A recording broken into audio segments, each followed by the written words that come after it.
الحمد لله نحمده تعالى ونستعينه ونستهديه ونستغفره ونعوذ بالله من شرور أنفسنا ومن سيئات أعمالنا من يهده الله فلا مضل له ومن يضلل فلا هادي له أشهد أن لا إله إلا الله وحده لا شريك له وأشهد أن محمدا عبده ورسوله أرسله الله بين يدي الساعة هو الذي أرسل رسوله بالهدى ودين الحق ليظهره على الدين كله ولو كره المشركون فإن أصدق الحديث كتاب الله وخير الهدي هدي محمد صلى الله عليه وسلم وشر الأمور محدثاتها وكل محدثة بدعة وكل بدعة ضلالة وكل ضلالة في النار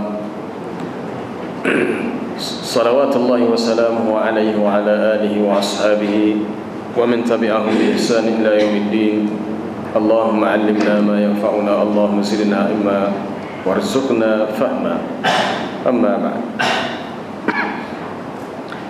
Sambungan kita seterusnya ayat yang ke-6. Ayat ke-6 dari surah Ibrahim. A'udzu billahi minasy syaithanir rajim.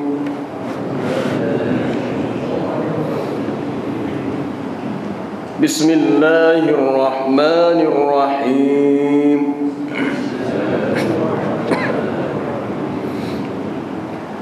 وَإِذْ قَالَ مُوسَى لِقَوْمِهِ اذْكُرُوا نِعْمَةَ اللَّهِ عَلَيْكُمْ إِذْ أَنْجَاكُمْ مِنْ آلِ فِرْعَوْنَ يَسُومُونَكُمْ سُوءَ الْعَذَابِ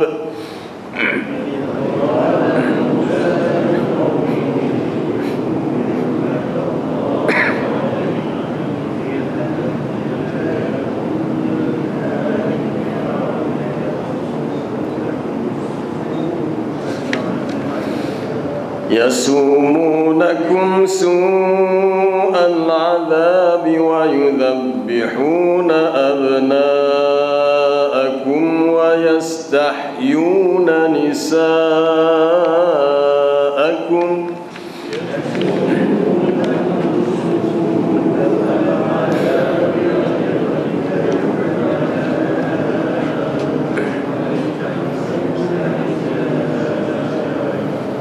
وفي ذلكم بلاء من ربكم عظيم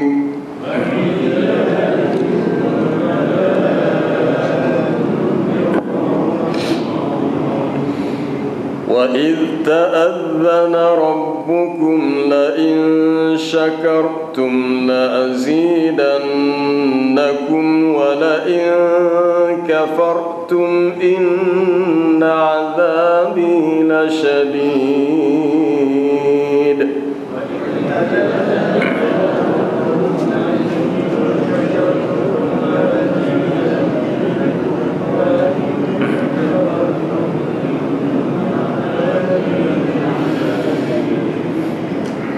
وقال موسى إن تكفروا أنتم ومن في الأرض جميعا فإن الله لغني حميد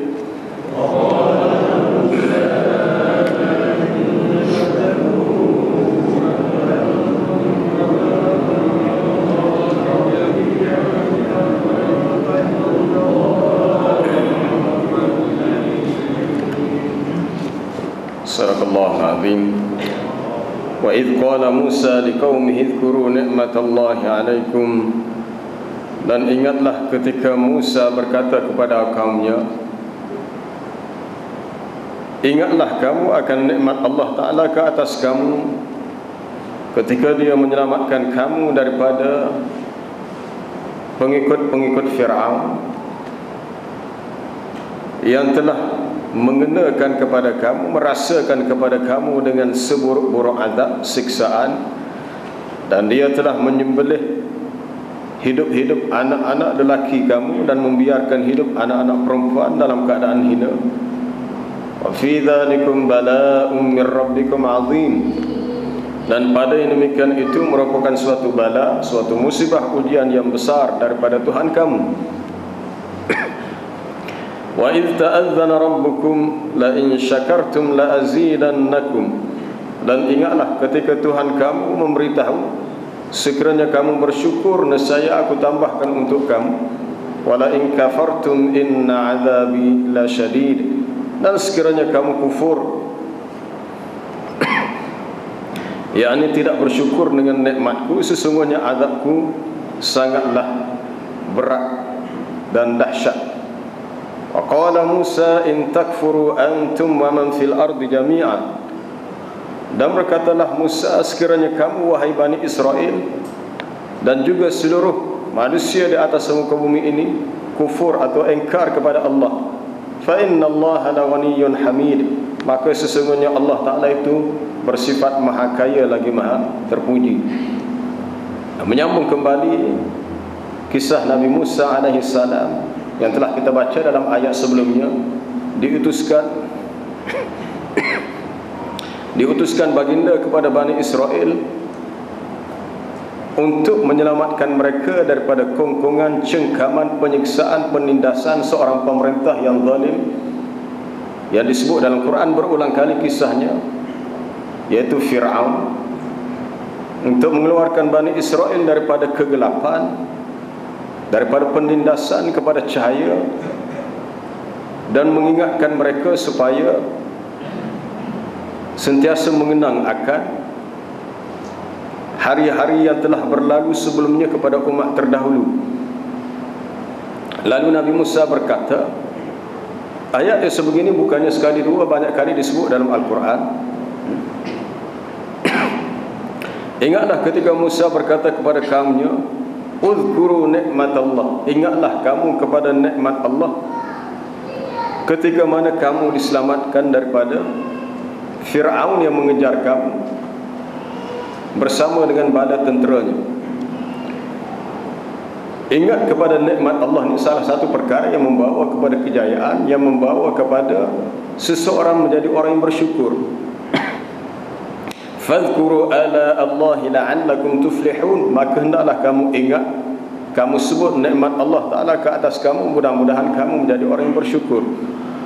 Fadhkuru ala Allahi wa la ta'thaw fil ardi mufsidin, maka hendaklah kamu ingat kepada nikmat Allah dan janganlah kamu melakukan kerosakan di atas muka bumi, menimbulkan kefasadan. Seringkali manusia terlupa bahawasanya terlalu banyak nikmat yang Allah Ta'ala berikan. Ini berlaku kepada Bani Israel. Allah Ta'ala telah melebihkan Bani Israel berbanding dengan bangsa lain, manusia lain di muka bumi pada zaman mereka. وَلَقَدْ آتَيْنَا بَنِي إِسْرَائِيلَ الْكِتَابَ وَالْحُكْمَ وَالنُّبُوَّةَ وَرَزَقْنَاهُمْ مِنَ الطَّيِّبَاتِ وَفَضَّلْنَاهُمْ عَلَى الْعَالَمِينَ وَآتَيْنَاهُمْ بَيِّنَاتٍ مِنَ الْأَمْرِ فَمَا اخْتَلَفُوا إِلَّا مِنْ بَعْدِ مَا جَاءَهُمُ الْعِلْمُ بَغْيًا بَيْنَهُمْ إِنَّ رَبَّكَ يَقْضِي بَيْنَهُمْ يَوْمَ الْقِيَامَةِ فِيمَا كَانُوا فِيهِ يَخْتَلِفُونَ. Ayat dari surah Al-Jathiyah. Dan sesungguhnya telah kami berikan kepada Bani Israel kitab, kekuasaan, kebijaksanaan, kenabian. Kami telah rezekikan mereka dengan rezeki yang baik, dan kami lebihkan mereka di atas sekalian manusia yang ada di zamannya. Dan kami telah berikan kepada mereka keterangan yang nyata daripada urusan agama ini, dan tidaklah mereka berselisih, berbeza di antara mereka, kecuali setelah datangnya keterangan yang nyata daripada agama ini. Itu berlaku kepada Bani Israel. Dan perkara ini bukannya untuk tempoh yang sekejap, sebenarnya lama. Nikmat diberikan, ada kalanya diuji dengan pelbagai ujian yang bersilih ganti. Maka apabila sampai kepada kemuncaknya, setelah selamatnya Nabi Musa dan Bani Israel ketika dikejar oleh Fir'aun, menyeberangi laut, Laut Merah, daripada negara Mesir menuju ke Jaziratul Arab. Lalu Nabi Musa menyebut supaya mereka ingat kepada nikmat Allah. Ayat ini sekaligus menjadi suatu peringatan bagi kita. Kita seringkali terlupa akan banyaknya nikmat yang Allah Ta'ala berikan kepada kita. Padahal nikmat itu kalau dihitung tidak terhitung oleh kita. Wa in ta'uddu ni'matallahi la tuhsuha. Sekiranya kamu mahu menghitung, mengira nikmat Allah Ta'ala, nescaya kamu tidak mampu untuk menghitungnya. Orang-orang yang tahu akan banyaknya nikmat Allah, maka dia berusaha untuk menjadi orang yang bersyukur. Kesungguhan manusia untuk bersyukur itu suatu nikmat. Apabila terdetik di hati kita nak bersyukur, syukur itu adalah suatu nikmat di atas nikmat yang diberikan. Tetapi kalau tidak ada sifat nak bersyukur, bermakna tidak ada permulaan bagi nikmat. Apabila Allah Ta'ala mengilhamkan kepada kita untuk mensyukuri nikmatnya, ia hanya satu nikmat. Nabi Sulaiman AS berdoa, Rabbi auzi'ni, wahai Tuhanku, ilhamkan, kurniakan kepada aku suatu keinginan untuk an ashkura ni'mataka allati an'amta alayya wa ala walidayya. Keinginan untuk mensyukuri nikmatmu yang telah engkau berikan nikmat itu kepadaku dan kepada dua ibu bapaku. Dan kurniakan kepada aku keinginan untuk wa an a'mala salihan tardah, untuk melakukan amalan salih yang engkau redai. Dan masukkanlah aku di kalangan hamba-hambamu yang salih.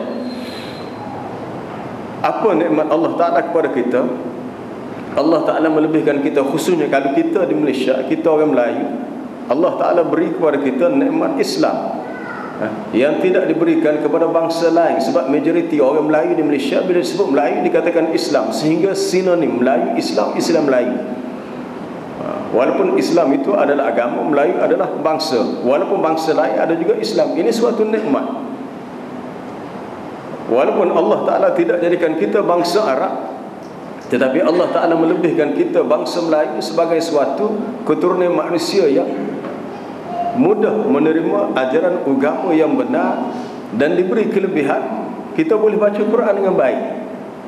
Kalau kita di Malaysia tak rasa, tapi kalau kita pergi ke negara Arab, orang-orang Arab memuji, khususnya orang Janub Syarqi Asia, sekitar negara Asia Tenggara, termasuklah Malaysia, orang yang boleh membaca Quran dengan baik. Ini suatu nikmat.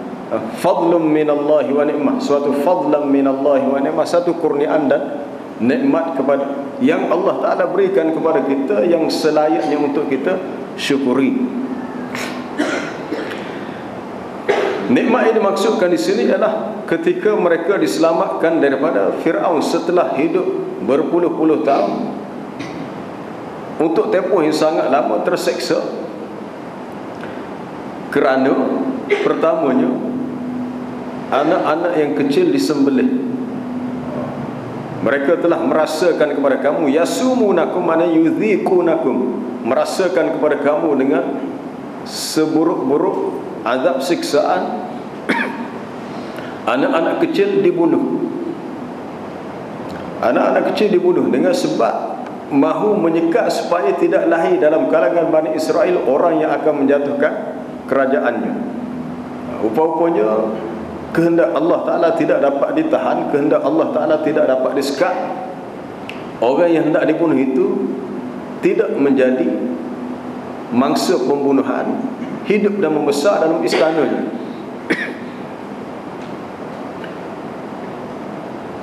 Yang dibunuh itu bukannya orang dewasa, abna, tidak wa yudhabbihuna rijalakum, membunuh orang-orang lelaki di kalangan kamu, tapi abnaakum, auladakum, sibyanakum, anak-anak kecil.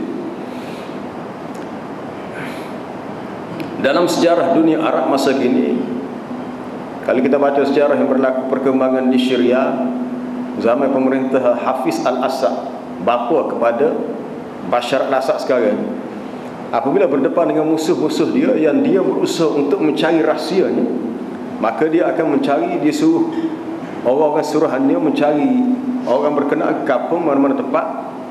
Kalau tak jumpa bukti dia nak, dia akan ambil anak tuan rumah masih kecil, dia bunuh. Tak kira budak tu umur setahun ke 2 tahun, zalim. Terlalu zalim, teramat zalim. Oleh kerana orang dewasa dalam rumah tak boleh hui jawab pihak dia nak, maka caranya dia bunuh. Boleh jadi tuan rumah tak bersalah, tuan rumah tak tahu. Dia nak jawab, dia tak tahu. Tapi kerana dia tidak bertemu dengan benda dia nak, maka anak kecil dalam rumah tu dibunuh hidup-hidup. Seperti mengulangi kezaliman, kekejaman yang berlaku zaman Fir'aun. ketika diputuskan Nabi Musa alaihissalam. Persoalan di mana letaknya rasa peri kemanusiaan atas tujuan untuk menjaga dia punya legasi kuasanya supaya tidak digugat dan diganggu oleh sesiapa. Fir'aun sanggup bertindak walaupun bunuh orang. Pentingnya kuasa terus aku miliki, kuasa terus berada di tanganku. Manusia apabila gila kuasa dan takut kuasa berpindah tangan ke pihak lain, walaupun siapa kepada peringkat bunuh, dia sanggup. Sama ada bunuh tu orang masih kecil ataupun sudah dewasa. Kisah sebegini bukannya sekali dua kita baca dalam Ashabul Ukhdud. Qutila ashabul ukhdudin nari dhatil waqud. Ada dalam riwayat hadis berhubung dengan kisah rahib, ghulam dan as-sahir, tukang sihir. Apabila di akhir cerita, apabila si ghulam yang dipaksa belajar ilmu sihir dengan tukang sihir yang diupah oleh raja yang zalim itu, pada masa yang sama si ghulam itu juga belajar ilmu agama daripada rahib.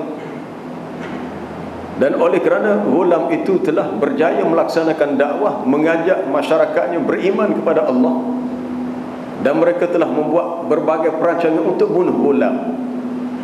Bagi tengah laut, tahu dia laut tak mati, mai orang bawa terbalik, orang yang nak bunuh dia pula mati, dia tak mati. Dibawa naik ke atas bukit untuk dihumban ke bawah. Bukit bergegar, orang yang bawa dia jatuh mati, dia tak mati. Tapi ghulam yang masih kecil akhirnya dia kata, kalau kamu nak bunuh aku, kamu letak aku di satu tempat yang tinggi, tarik anak panah, ambil anak panah yang berada di atas belakangku, dan bacalah Bismillahirrabbilghulam, dengan nama Allah Tuhan kepada si ghulam ini. Akhirnya berjayalah dibunuh ghulam, tetapi semua manusia beriman. Kita kata di mana letaknya nilai kemanusiaan, rasa simpati, kasihan belah. Sebab budak yang masih kecil sanggup dia bunuh atas tujuan nak menjaga kuasanya supaya tidak diganggu-gugat oleh sesiapa. Dalam kisah Raja Namrud dengan Nabi Ibrahim, ketika Nabi Ibrahim memulakan tugasnya, umur dia baru 13 tahun. Ada setengah ulama tafsir sebut 14 tahun, masih muda. Apabila mereka mendapati patung-patung berhala yang mereka sembah setiap hari, hak kecil-kecil semua hancur habis. Lalu mereka berkata, qalu man fa'ala hadha bi alihatina innahu laminadh dhalimin. Siapa yang buat begini kepada Tuhan-Tuhan yang kita sembah, ini orang yang zalim. Lalu kaumnya berkata, qalu sami'na fatan yadhkuruhum yuqalu lahu Ibrahim. Kami mendengar ada seorang anak muda. Fatan ni anak muda remaja yang disebut-sebut namanya Ibrahim. Ada di kalangan ulama tafsir sebut Nabi Ibrahim ketika itu umur 13 atau boleh jadi 14, masih terlalu muda. Tetapi Raja Namrud sanggup bertindak zalim untuk memastikan bahawasanya dia terus berkuasa dan kuasanya tidak diganggu oleh Nabi Ibrahim. Akhirnya keputusannya Nabi Ibrahim perlu dibunuh dengan cara dibakar. Sebab tu kita perhati dalam Quran, kisah ni disebut ni bukan sekadar kisah untuk kita baca sebagai suatu kisah macam apa dia, cerita penglipu lara, cerita-cerita yang dibaca diperdengarkan kepada anak-anak untuk ngulik tidur. Tapi cerita-cerita dalam Quran ni mempunyai suatu ibrah yang sangat tinggi, pengajaran yang sangat besar, pertembungan antara suara kebenaran dengan suara kebatilan, pertembungan antara dakwah kebenaran yang dibawa oleh para nabi dengan suara kebatilan yang dipertahankan oleh golongan-golongan yang zalim, khususnya di kalangan penguasa-penguasa. Mereka bukan sahaja zalim, bukan sahaja berlaku kejam kepada manusia, tetapi mereka juga menyesatkan orang lain. Mereka juga menyesatkan orang lain dengan sebab kesesatan yang mereka lalui. Bani Israel sendiri ada yang beriman, ada yang kufur, dan ada yang diseksa oleh Fir'aun. Sebab kita baca dalam kisah Fir'aun dan dakwah Musa kepadanya, di kalangan ahli tafsir, ahli sejarah menyebut, seperti Al-Imam Ibn Katsir menyebut, hanya 3 orang yang diketahui beriman. dari kalangan penduduk di Mesir pada masa itu. Selain daripada orang yang mengikut Nabi Musa, ada 3 orang. Yang pertama, imra'atu Fir'aun, isteri Fir'aun yang disebut namanya Asia. Wa daraballahu mathalan lil ladzina kafaru imra'at wa daraballahu mathalan lil ladzina amanu imra'at Fir'aun. Allah Ta'ala membuat satu perumpamaan, iaitu berhubung dengan kisah perumpamaan untuk orang yang beriman, iaitu isteri kepada Fir'aun. Walaupun Quran tidak menyebut secara jelas namanya Asia ataupun yang lain-lain, tapi ada setengah riwayat menyebut bahawa namanya Asia. Yang kedua, seorang lelaki yang beriman, yang kisahnya boleh dibaca dalam surah Ghafir. Wa qala rajulun mu'minun min ali fir'auna yaktumu imanahu, dan berkata seorang lelaki yang beriman dari kalangan anak beranak Fir'aun. Maksud anak beranak orang yang tinggal bersama dalam istana, tapi dia beriman. Cuma yaktumu imanahu, dia terpaksa menyembunyikan keimanannya, tidak menzahirkan iman. Lalu lelaki itu berkata, ataqtuluna rajulan ay yaqula rabbi Allah, adakah patut kamu membunuh seorang lelaki yang hanya berkata Tuhanku adalah Allah? Fa in yaku kadziban fa alaihi kadzibuh, kalau dia berdusta maka pendustaan itu akhirnya berbalik pada dia, susah dia juga, tak ada pasal apa kita bunuh dia. Wa in yaku sadiqan, sekiranya benar apa yang disebut yusibukum ba'dul ladzi ya'idukum, maka kamu akan ditimpa dengan musibah sebahagian daripada yang dia peringatkan. Bagaimana dalam surah Ghafir Allah Ta'ala mendedahkan ketika berlaku usaha dakwah antara Musa dengan Fir'aun yang merupakan ayah akak dia, bukan orang lain, bapa angkat dia sendiri. Oleh kerana tidak ada hujah, semata-mata nak mengekalkan kuasanya dan berdepan dengan orang yang pernah dibesarkan dalam istana dia. Bagaimana Nabi Musa berdepan dengan suatu kuasa politik yang sangat taut yang bernama Fir'aun, sehingga Allah Ta'ala menyebutnya sebagai tagha. Idhhab ila fir'auna innahu tagha, pergilah kamu wahai Musa kepada Fir'aun, dia sudah keterlaluan. Tagha ni dalam bahasa Arab kalau air agak lipoh. Inna lamma taghal ma'u hamalnakum fil jariyah, dan cerita banjir zaman Nabi Nuh. Ketika air itu sudah lebih air itu sudah melebihi, maka berlakulah banjir besar seluruh dunia. Sifat tagha itulah yang diletakkan kepada Fir'aun.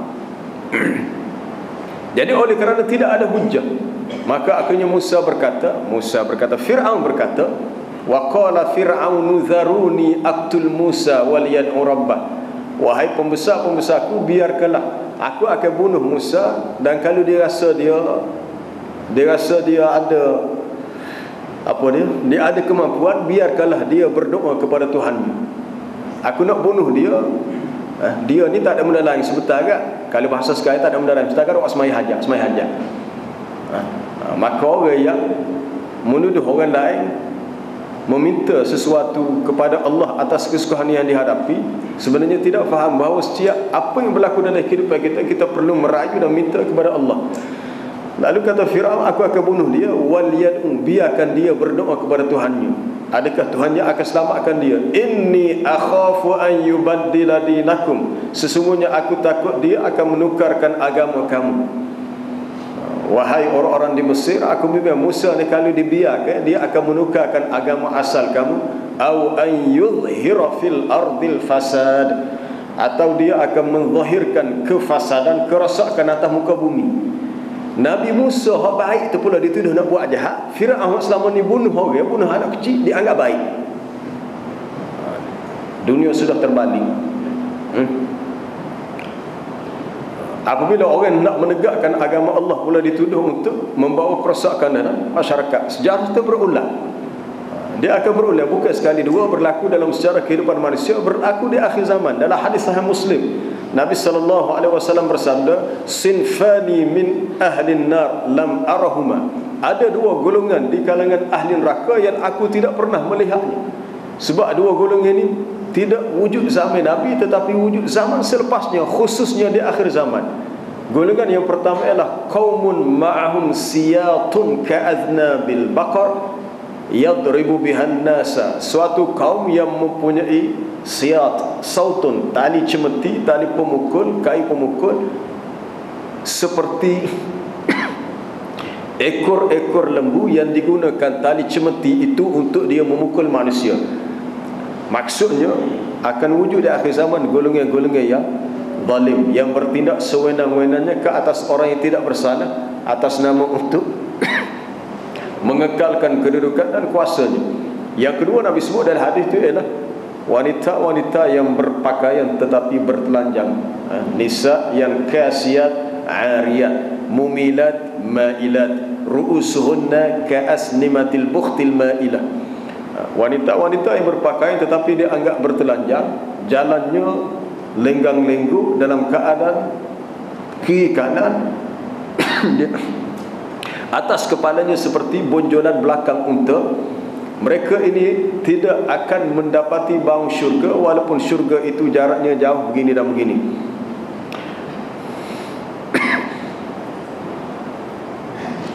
Ketika Nabi Musa diselamatkan daripada Fir'aun, peristiwa ini berlaku pada 10 Muharram. Sebagaimana yang tercatat ada sejarah berlaku pada 10 Muharram. Dan perkara ini diketahui oleh orang-orang Yahudi dan mereka menjadikan tarikh itu sebagai tarikh perayaan. Ketika hijrahnya Nabi SAW ke Madinah, didapati bangsa Yahudi di Madinah berpuasa pada 10 Muharram. Lalu mereka berkata, inilah hari di mana Allah Ta'ala telah selamatkan Musa dan Bani Israel, lalu kami berpuasa sebagai tanda bersyukur. Kami pun berpuasa sebagai tanda bersyukur. Jadi kesimpulannya, kalau begitulah yang mereka buat,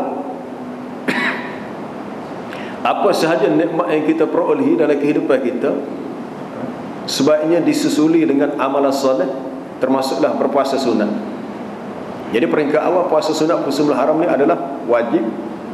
Setelah turunnya ayat yang mewajibkan puasa Ramadan, maka hukum puasa sebelum Haram adalah menjadi sunat. Mereka menyembelih anak lelaki kamu dan membiarkan hidup anak-anak perempuan. Dan pada demikian itu menjadi suatu bala, menjadi suatu ikhtibar, menjadi suatu ibtila atau suatu imtihan, ujian, cobaan yang sangat azim, yang sangat besar daripada Tuhan kamu. Dan ingatlah, ketika Tuhan kamu memberitahu sekiranya kamu bersyukur, nescaya dia tambahkan, nescaya aku tambahkan kepada kamu nikmat. Ayat ni kalau kita tengok dari segi siakul ayat, kedudukan ayat, dia ada kaitan dengan cerita Bani Israel dan Nabi Musa. Asalnya begitu. Sekiranya kamu bersyukur wahai Bani Israel, nescaya ditambahkan kepada kamu nikmat. Tapi sekiranya kamu kufur, maka sesungguhnya azabku sangat pedih. Ingatlah wahai Bani Israel, hina adzanakum rabbukum wa a'lamakum biwa'dihi lakum, ketika Tuhan kamu memberitahu kepada kamu dan memaklumkan kepada kamu dengan janjinya, la in syakartum ni'mati 'alaikum la azidannakum minha, sekiranya kamu bersyukur dengan nikmatku yang kuberikan ke atas kamu, nescaya aku tambahkan. Dalam satu hadis yang dikeluarkan oleh Imam Al-Bukhari pada Anas bin Malik radhiyallahu anhu, wa man ulhima syukru lam yuhram az-ziyadah, sesiapa yang diilhamkan untuk bersyukur maka tidak diharamkan baginya, tidak dihalang disekat baginya penambahan bagi rezeki. Syukur, apa maksud syukur? Syukur tidak sekadar berterima kasih. Syukur dengan maksud kita sedar tahu nikmat Allah dan berusaha untuk menghargai dengan cara ikut perintah Allah Ta'ala. Itu syukur. Wa man syakara fa innama yashkuru li nafsihi. Sesiapa yang bersyukur, sebenarnya kebaikan bagi syukur itu akan kembali kepada dirinya. Itu kata Nabi Sulaiman apabila dia melihat cukup banyak nikmat yang Allah Ta'ala berikan kepadanya. Nikmat dia menjadi Nabi, dia menjadi Rasul, nikmat harta benda, nikmat kekuasaan, nikmat kerajaan. Dia boleh mengarahkan manusia, jin, segala binatang dan memahami bahasa-bahasa binatang. Lalu dia berkata, hadza min fadli rabbi liyabluwani aashkuru am akfur. Ini adalah kurniaan, kelebihan yang Tuhanku berikan kepadaku untuk menguji aku, adakah aku orang yang bersyukur ataupun orang yang kufur. Ada orang yang bersyukur ataupun orang yang tidak tahu bersyukur. Besarnya kedudukan syukur sehingga Allah Ta'ala berulang kali tanya dalam surah Ar-Rahman kepada manusia dan jin, fabi ayyi ala'i rabbikuma tukadziban. Wahai jin dan manusia, dengan nikmat Tuhan kamu, yang manakah yang kamu dustakan? Tidak ada suatu nikmat yang boleh kamu dustakan, melainkan semua itu adalah nikmat Allah yang Allah Ta'ala berikan kepada kamu. Kalau kita lihat dari sudut nikmat kebendaan, walaupun nikmat benda ni nikmat tidak kekal, nikmat sementara. Nikmat yang sebenar adalah nikmat diberi kepada kita iman, diberi kepada kita ma'rifatullah, kenal Allah, diberi kepada kita roh bagi jiwa kita, ini Al-Quran. Nikmat harta benda, nikmat kesenangan dunia adalah suatu nikmat yang bersifat sementara, suatu nikmat yang dia mari lepas tu dia akan pergi, tak ada. Kalau manusia berbangga dengan apa yang dia miliki, harta benda, anak pinak, ia adalah sesuatu yang dikatakan nikmat yang habis. Ma indakum yanfad wa ma indallahi baq. Apa yang ada di sisi kamu daripada nikmat yang Tuhan berikan, dia akan habis. Ma indakum yanfadu, nikmat tu akan habis, kita guna habis, esok hal lain pula. Tetapi apa yang ada di sisi Allah bersifat baq, kekal selama-lamanya.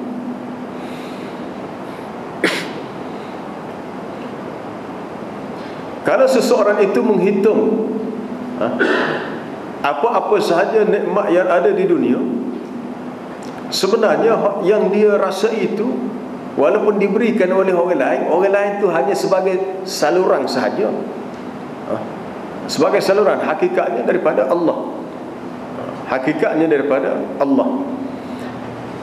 Tetapi atas sifat nikmat itu dia boleh, walaupun asalnya daripada Allah, dan Allah Ta'ala berikan kepada orang ni, dan orang ni pula sedekahkan kepada orang ni atau beri kepada yang lain, maka yang memberi nikmat juga dianggap nikmat juga, walaupun asalnya daripada Allah.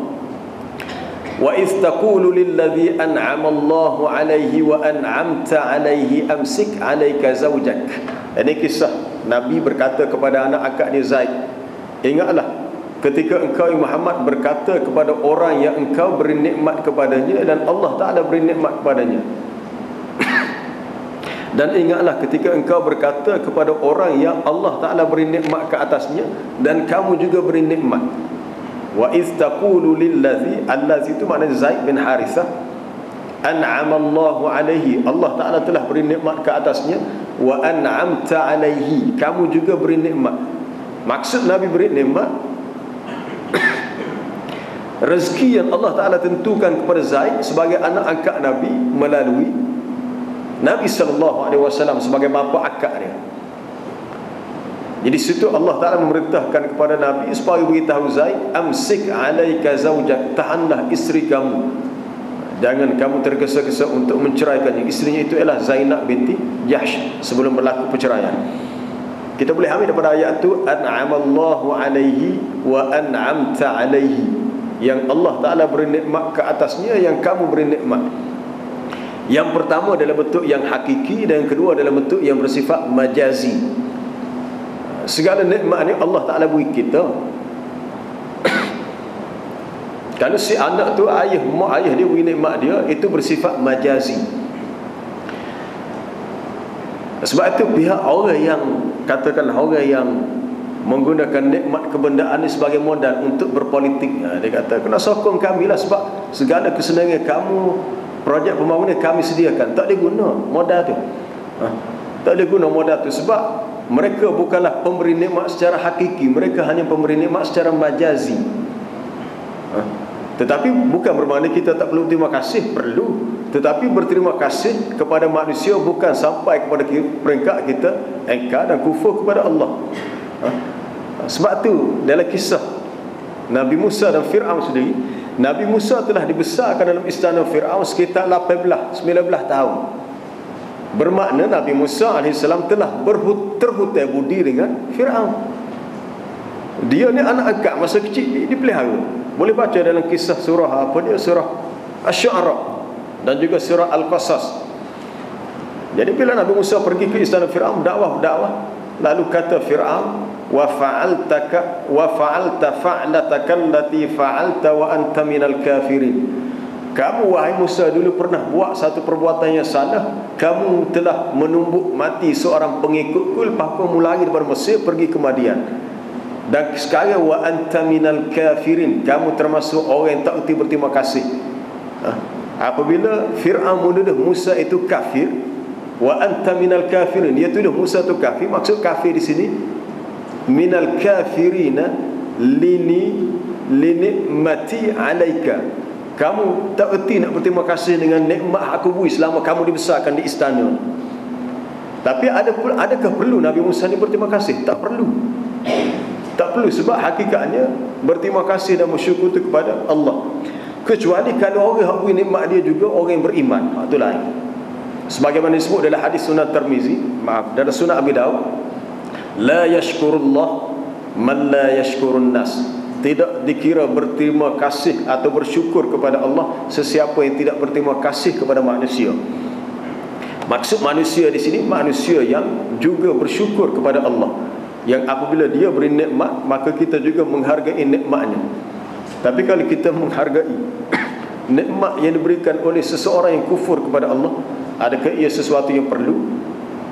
Maka kita boleh kata terima kasih, tetapi ia sesuatu yang hanya bersifat luaran. Hakikatnya kita mengatakan alhamdulillah, segala puji bagi Allah. Jadi sini berhubung dengan persoalan syukur.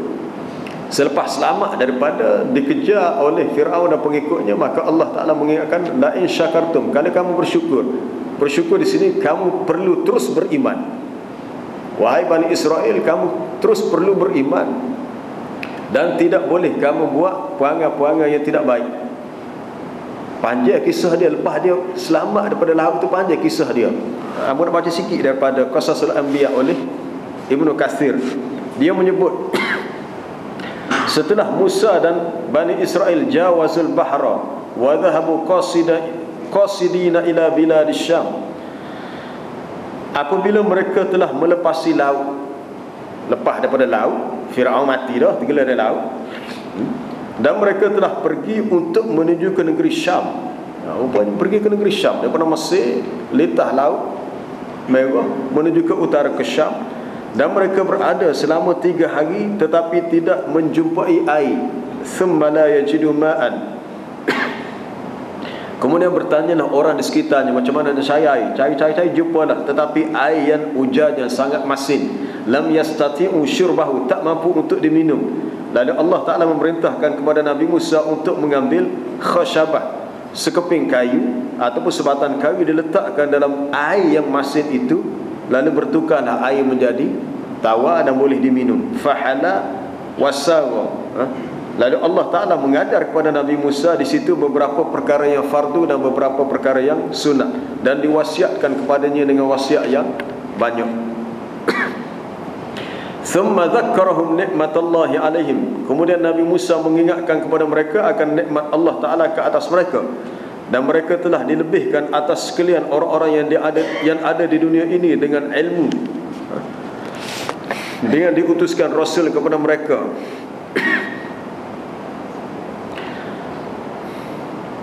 Mereka melarikan diri daripada Fir'aun dan akhirnya melalui suatu kaum yang mempunyai tempat yang disebut ada tempat mereka menyangkut sesuatu yang dijadikan sembahan berhala. Sebab itu dalam peristiwa Hunain, peperangan Hunain selepas pembukaan kota Mekah, apabila Nabi SAW dan para sahabat dalam perjalanan ke Hunain, mereka melalui suatu kaum yang mempunyai alat untuk, kaum yang kafir mempunyai tempat untuk sangkut senjata mereka. Lalu ada di kalangan sahabat kata, ya Rasulullah, Jadikan untuk kami tempat untuk sakut senjata sebagaimana mereka juga ada tempat begitu. Lalu Nabi kata, subhanallah, kamu telah berkata sebagaimana katanya Bani Israel, ij'al lana ilahan kama lahum alihah. Bani Israel pernah berkata kepada Nabi Musa, jadikan untuk kami Tuhan-Tuhan sebagaimana mereka juga mempunyai Tuhan yang mereka sembah. Maknanya bodohnya Bani Israel, terlalu bodoh dalam soal agama, sehingga merasakan persoalan Tuhan ini boleh dibuat oleh manusia. Lalu kata Nabi Musa, qala innakum qaumun tajhalun, kamu ni satu kaum yang sangat jahil, ataupun sangat tidak mengerti, sangat tidak berilmu. Dan seterusnya mereka meneruskan perjalanan. Selepas lama sampai satu tempat, mereka tersesat di situ selama 40 tahun. Dalam satu tajuk disebut oleh Ibn Kathir, fi dukhuli Bani Israel At-Tih. Akhirnya Bani Israel masuk satu tempat yang dinamakan At-Tih, kawasan tempat yang mereka tersesat di situ selama 40 tahun. Maka di situlah mereka mendapat makanan daripada langit yang berupa al-manna was-salwa. Al-manna was-salwa sejenis apa dia? Madu dan juga daging burung. Untuk tempoh lama tu 40 tahun pula. Sesak di tempat tu 40 tahun. Kisah ni berlaku selepas Fir'aun tak ada dah. Episod Fir'aun dah berakhir habis dah. Setelah mereka selamat daripada Fir'aun, terus sesak pula di situ selama 40 tahun. Mana kisah ni terlalu panjang. Dan diperintahkan kepada mereka untuk memasuki Baitul Maqdis. Wa idh qulna dkhulu hadhihi al-qaryah. Dan ingatlah ketika mana kami berkata kepada mereka, kami ni bagi pihak Allah Ta'ala berkata kepada Nabi Musa, udkhulul qaryah, masuk dalam kampung. Masuk kampung di sini Baitul Maqdis, menuju ke Syam. Masuk, tetapi nak masuk tu tercabar sebab ada kauman jabbarin. Nak masuk ada suatu kaum yang samsing, yang kalau masuk akan dibunuh. Terpaksalah mereka bertarung. Masa sinilah ada di kalangan Bani Israel hak nak ikut Nabi Musa, ada yang tak sikut. Hak nak ikut tak apalah, hak tak sikut dia kata, ya Musa idhhab anta wa rabbuka faqatila inna hahuna qa'idun. Itu kita boleh baca dalam surah Al-Maidah. Dia kata, wahai Musa, pergilah dengan Tuhanmu, kami nak di sini, tak segi. Lalu kata Nabi Musa, wahai Tuhanku, apa dia? Fafruq bainana wa bainal qaumil fasikin. Pisahkanlah antara kami dengan kaum yang fasik.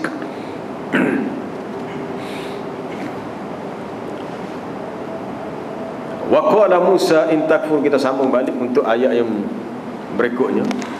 Wa qala Musa in takfuru antum wa man fil ardi jami'a. Dan seterusnya Nabi Musa berkata, wahai Bani Israel, sekiranya kamu dan seluruh manusia di atas muka bumi ini kufur dan engkar kepada Allah, maka Allah Ta'ala itu bersifat maha kaya lagi maha terpuji. Kekufuran manusia tidak menjejaskan sifat ketuhanan Allah dan kekuasaannya. Maknanya tidak terjejak. Allah Ta'ala mempunyai kuasa yang mutlak. Dia tidak berhajat kepada sokongan manusia. Kuasa Allah Ta'ala ada kuasa yang mutlak. Allah Ta'ala itu Rabbul Alamin, dan sifat ketuhanan dia itu tidak bergantung kepada makhluk, tak berhajat. Menggambarkan sifat kesempurnaan Allah Ta'ala dari sudut uluhiyah dan rububiyahnya. Adapun manusia sebagai makhluk, kalau manusia itu diberi kuasa manusia itu bersifat muqayyad, tidak bersifat mutlak. Sebab hakikatnya kuasa yang ada pada manusia Allah Ta'ala yang bagi.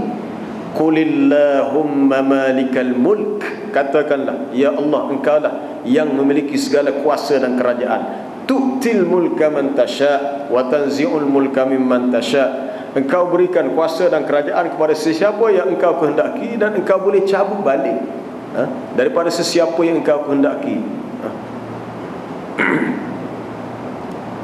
Wa tanzi'ul mulka mimman tasha' wa tudhillu man tasha' wa tudhillu man tasha'. Engkau boleh menghina sesiapa yang engkau kehendaki, dan engkau boleh memuliakan sesiapa yang engkau kehendaki.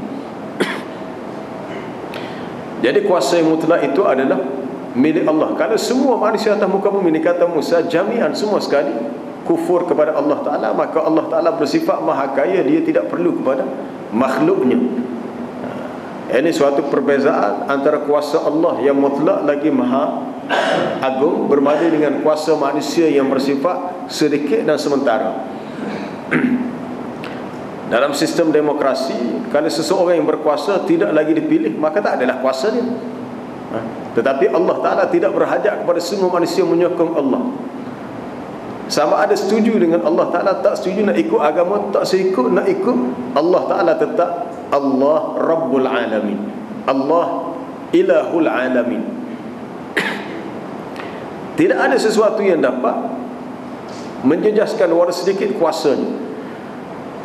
Kita melihat ada hadis kursi yang panjang daripada Abu Dzar Al-Ghifari. Hadis ini disebut oleh Abu Muslim Al-Khawlani sesuatu yang di sisi penduduk Syam yang sangat hebat. Dalam hadis yang panjang tu Allah Ta'ala sebut, ya ibadi, wahai sekalian hamba-hambaku, law anna awwalakum wa akhirakum wa insakum wa jinnakum ala atqa qalbi rajulin wahidin minkum ma zada dhalika fi mulki syai'an. Wahai hamba-hambaku, sekiranya orang yang terawal dari kalangan kamu, yang terakhir, jinkah, manusiakah, semuanya berhimpun seperti seorang lelaki yang paling bertakwa hatinya di kalangan kamu. Kalau semua berhimpun, yakni berhimpun dengan maksud sama-sama ikut seorang yang paling bertakwa, baik belaka. Adakah dengan semua manusia jadi baik, menambahkan nilai kekuasaan? Tak. Kuasa Allah Ta'ala tetap macam tu. Walaupun manusia semuanya jadi baik belaka dan ikut orang yang bertakwa, ma zada dzalika fi mulki syai'an, ia tidak menambahkan apa-apa pada kekuasaanku, kerana kuasa Allah Ta'ala ni sangat hebat. Kalau semua manusia ni jadi jahat habis atau menentang Allah Ta'ala, ya ibadi law anna awwalakum wa akhirakum wa insakum wa jinnakum ala afjari qalbi rajulin wahidin minkum ma naqasa dhalika fi mulki syai'an. Kalaulah orang yang terawal, yang terakhir, manusiakah, jinkah, semuanya ikut lelaki yang paling fujur, paling jahat, semuanya jadi jahat habis, adakah kejahatan itu menyebabkan kurang kuasa Allah? Tidak. Manaqasa, tidak mengurangkan kuasaku sedikit pun. Wahai manusia, wahai hambaku, jin dan manusia, keranalah kamu naik ke atas satu tempat yang tinggi untuk minta kepada aku apa-apa, aku akan berikan kepada kamu, dan pemberian itu tidak mengurangkan apa-apa yang ada di sisiku, kata Allah. Itu adalah hadis kursi. Jadi kalau manusia bersyukur, kesyukuran itu untuk dirinya, bagi Allah Ta'ala sama saja. Kalau bersyukur, syukur itu untuk bagi orang itu juga.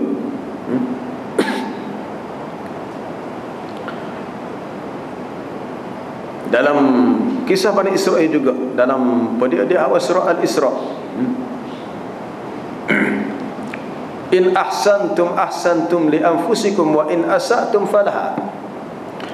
Kalau kamu berbuat baik, sebenarnya kebaikan yang kamu buat akhirnya berbalik pada diri kamu. In ahsantum ahsantum li anfusikum. Kalau kita buat baik, kebaikan itu untuk kita juga. Bagi Allah Ta'ala, bila kita buat baik, adakah bermakna kuasanya bertambah? Tak, macam tu juga serupa. Wa in asatum falha, sekiranya berbuat jahat, maka kejahatan kena kita juga. Jadi tidak ada sebab untuk manusia tidak mengikut agama Allah Ta'ala. Tidak ada sebab. Sebab kalau ikut, baik untuk dia. Tapi kalau tak ikut, rugi manusia. Tetapi disebabkan kejahilan dan disebabkan ikut hawa nafsu, ada manusia yang bersyukur dan ada manusia yang kufur. Tinggal persoalan, adakah kita termasuk orang yang bersyukur ataupun orang yang kufur? Na'udzubillah. Kalau jadi orang kufur, na'udzubillah. Kita berlindung dengan Allah Ta'ala minal kufr, daripada kekufuran, sekalipun dikatakan kufur nikmat. Sebab itu sudah cukup untuk menjadikan orang itu berdosa. Tidak ada suatu nikmat yang Allah Ta'ala berikan melainkan kita perlu bersyukur dengannya.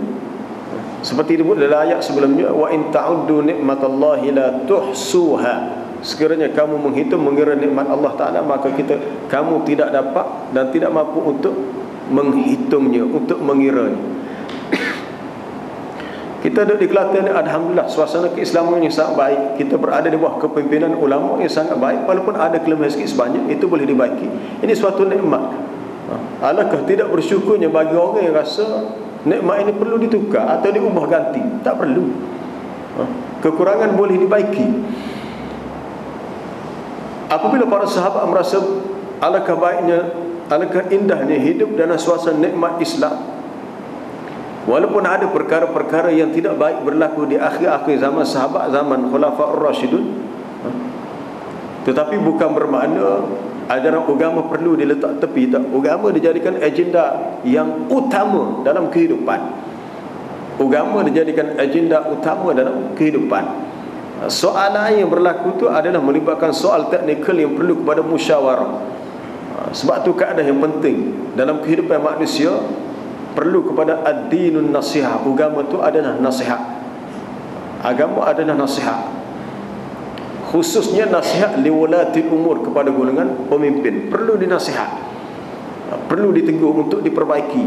Dan sekiranya ada sesuatu yang tidak disukai, orang bawahan kena bersabar. Tapi kalau mereka untuk nasihat tak terima, Nabi Musa berdakwah kepada Fir'aun, bukan sekali dua, banyak kali dia tegur, tapi tak ikut juga, tak mahu ikut juga. Oleh kerana tidak mahu mengubah pendiriannya, dia punya fi'il perangai asal, akhirnya dia dihukum oleh Allah Ta'ala mati dalam keadaan kafir.